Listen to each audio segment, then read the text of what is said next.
আসসালামু আলাইকুম। Photoshop free Bangla টিউটোরিয়ালে আপনাদের সবাইকে স্বাগতম। গত পর্বে আমি বলেছিলাম ক্রপ টুল সম্পর্কে আলোচনা করব।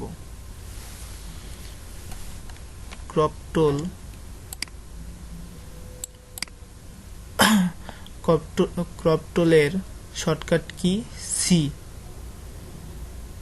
আমরা এখান থেকেও ক্রপ টুল সিলেক্ট করতে পারি, আবার সি প্রেস করেও ক্রপ টুল সিলেক্ট করতে পারি। আমরা ক্রপ টুল সিলেক্ট করার পরে এই রকম ক্রপের জন্য একটি বক্স আসবে। আমি কতটুকু ক্রপ করব,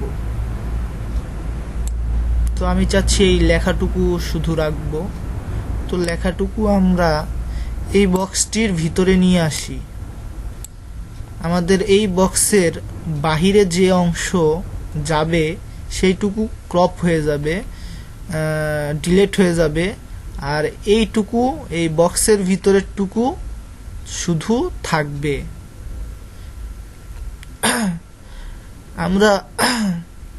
আমরা ক্রপ করতে এই বক্সের ভিতর ডবল ক্লিক করি। দেখুন ক্রপ হয়ে গেল, আশেপাশের অংশগুলো চলে গেল। কন্ট্রোল জেড দিয়ে আনডু করি। আমরা চাইলে এখান থেকেও এইভাবে ক্লিক করে ক্রপ করতে পারি। এখানে ডবল ক্লিক করি, ক্রপ হয়ে গেল। তো আমরা চাচ্ছি এইভাবে আমরা ক্রপ করব, এইটুকু অংশ ক্রপ করব, কিন্তু আমরা এই আশেপাশের পিকচারটুকু ডিলিট করব না। তো এই জন্য আমরা এখানে ক্লিক করি, ডিলিট ক্রপড পিক্সেল, এটা আনচেক করে দিই, তারপরে ডবল ক্লিক করি। এখন আমরা যদি চাই আমাদের এই পাশে যেই অংশগুলো ছিল সেগুলো এখানে আনবো, তো আমরা জাস্ট এখানে ক্লিক করে ড্র্যাগ করি। দেখুন আমাদের সেই সাদা পেজগুলো রয়ে গেছে, ডিলিট করেনি, কারণ আমি ডিলিটে সিলেক্ট করিনি।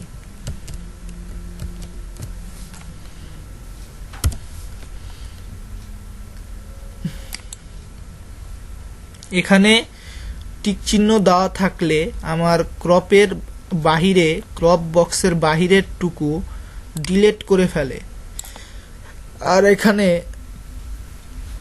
আনচেক থাকলে ক্রপের বাহিরের টুকু ডিলিট করা হয় না।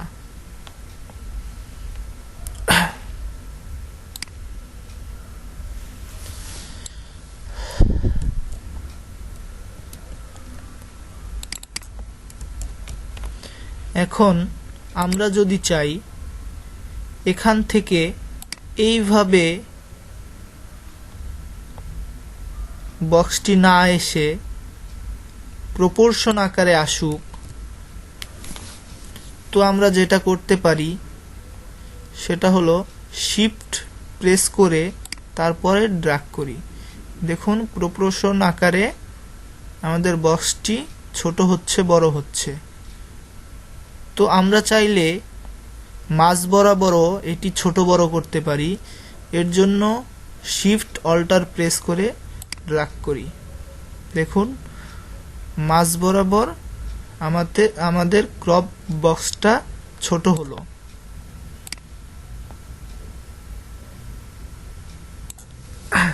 তো ডবল ক্লিক করি। তো এইভাবে আমরা ক্রপ করতে পারি। এখন ক্রপ টুলের আন্ডারে আরো কিছু টুলস রয়েছে, যেমন পার্সপেক্টিভ ক্রপ টুল। এটার কাজ হলো এই রকম বাঁকা ইমেজকে ক্রপ করে সোজা করা। যেমন আমাদের এই বিজনেস কার্ডটি বাঁকা রয়েছে, যেটা ক্রপ টুল দিয়ে ক্রপ করে সোজা করা সম্ভব নয়। আমরা সেই ক্ষেত্রে পার্সপেক্টিভ ক্রপ টুল ইউজ করতে পারি। পার্সপেক্টিভ ক্রপ টুল ইউজ করার জন্য পার্সপেক্টিভ ক্রপ টুলে ক্লিক করে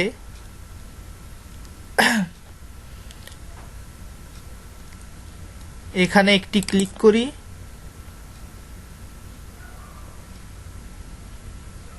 এখানে একটি ক্লিক করি, এখানে একটি ক্লিক করি এবং এখানে একটি ক্লিক করি, তারপর এখানে ডবল ক্লিক করি। তো দেখুন কি সুন্দর আমাদের ইমেজটি ক্রপ হয়ে গেল। তো আমরা এইভাবে ক্রপ করার জন্য পার্সপেক্টিভ ক্রপ টুল ইউজ করতে পারি।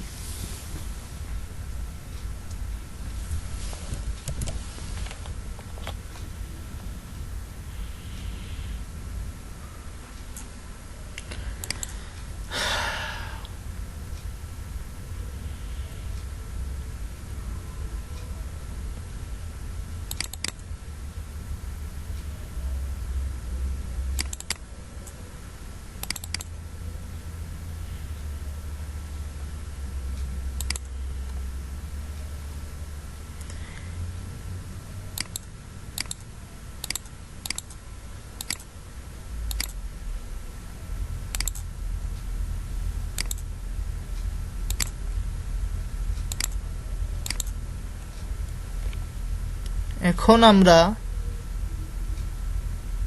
যে টুলের ব্যবহার দেখব তার নাম স্লাইস টুল। এটি দিয়ে ইমেজ স্লাইস করে। এটির ব্যবহার রয়েছে ওয়েবের কাজগুলোর ক্ষেত্রে, এর ব্যবহার বেশি হয়ে থাকে।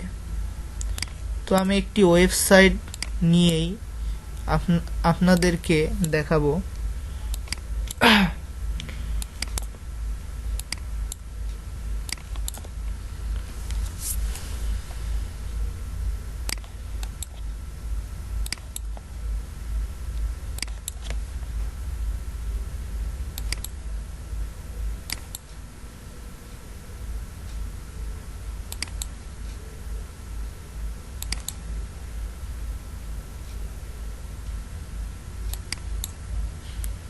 আপনারা যাতে স্লাইস টুলের ব্যবহার ভালোভাবে বুঝেন এর জন্য আমি একটি ওয়েবসাইট নিলাম। এটি অনেক বড়, আপনাদের বুঝতে সুবিধা হবে।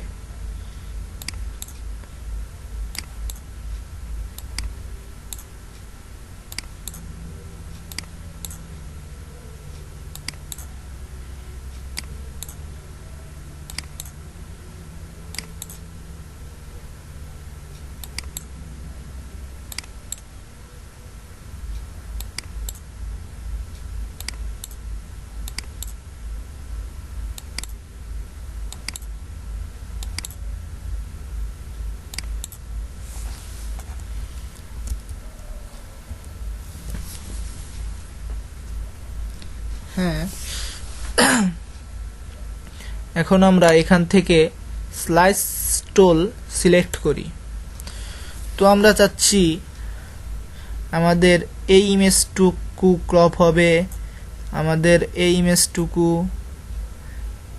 এই ইমেজটুকু, এই ইমেজটুকু, এই ইমেজ, এই ইমেজ, এই ইমেজ, এই ইমেজ, এই ইমেজ।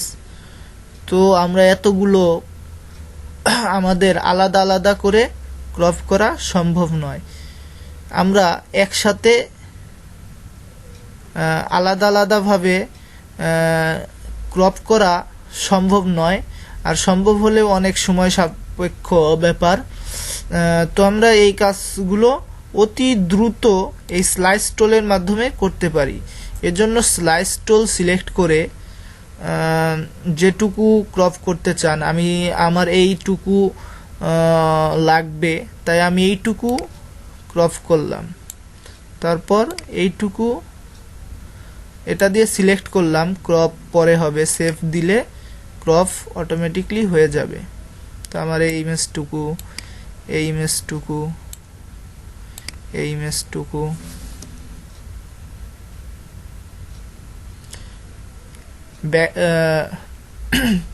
স্পেস বার চেপে উপরের দিকে নিলে উপরে নিচে এই স্লাইস যেদিক ইচ্ছা সেদিক নেওয়া যায়। স্পেস বার চেপে ধরে রাখতে হবে।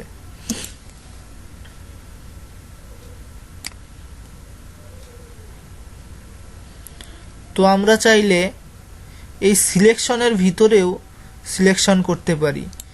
যেমন আমরা এই পুরোটুকু সিলেক্ট করলাম, এখন চাচ্ছি এই রিড মোর এইটুকু সিলেকশন করতে, এইটুকু আলাদাভাবে ক্রপ করতে। তো আমরা যেটা করতে পারি,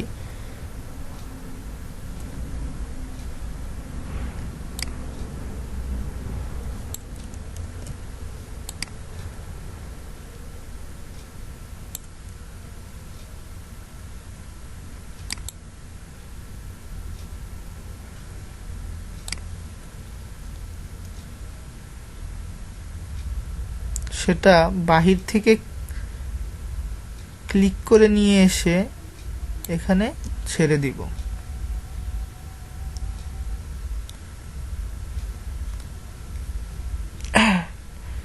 তারপর এইটা আমরা চাচ্ছি এই পুরোটুকু একবারে সিলেক্ট করব।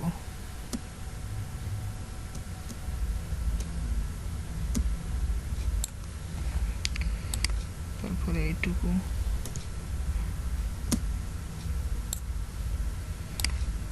এইটুকু টেক্সটটুকু। তো এখন আমরা এটাকে export save for web, shortcut কি Alt plus Shift plus Control plus S.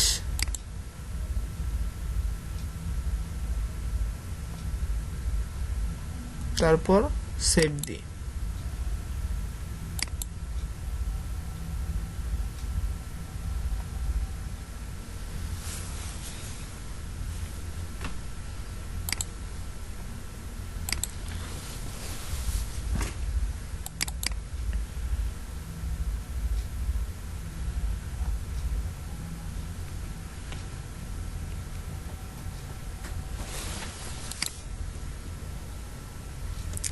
এগুলো আমাদের আগের। এখন আমি যেগুলো ক্রপ করলাম সেইগুলো দেখুন। আমি কিন্তু এইটা ক্রপ করিনি, কিন্তু ক্রপ হয়ে গেছে, কারণ এটা একটা মনে করেন পেজের মধ্যে একটি ডিজাইন রয়েছে। আপনি হাত দিয়ে ওই ডিজাইনটুকু ছিঁড়লেন, ছিঁড়ার পর আপনার ডিজাইনের বাকি অংশটুকু বেকার পড়ে রবে, সেটা কিন্তু উধাও হয়ে যাবে না। ঠিক তেমনিভাবে আমরা যেগুলো ক্রপ করেছি সেগুলোর আশেপাশে কিছু আবর্জনা বলা যায়, সেগুলো রয়ে গেছে। তো সেগুলো আমরা এভাবে ডিলিট করে দিতে পারি। আমাদের যেগুলো দরকার সেগুলো আমরা রাখবো, আর বাকিগুলো আমরা ডিলিট করে দিব।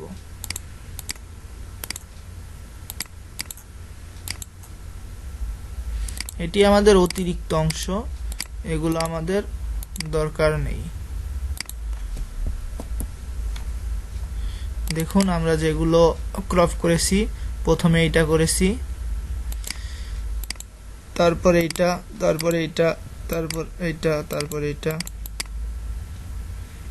দেখুন এইটার কথা আমি বলেছিলাম যে এক স্লাইসের ভিতরেও আর এক স্লাইস করা যায়, তো আমাদের সেইটা।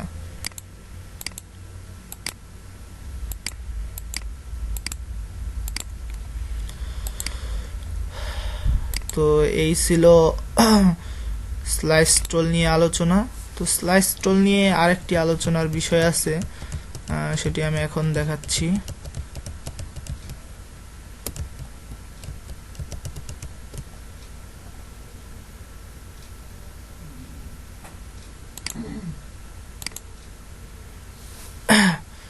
আমি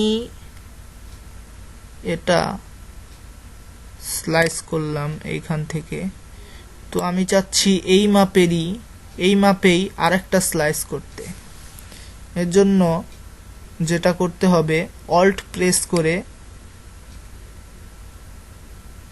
এইখানে ড্র্যাগ করি, অথবা যেখানে নিতে চাই সেখানে ছেড়ে দিই। তো দেখুন এখানেও স্লাইস হলো, এখানেও স্লাইস হলো।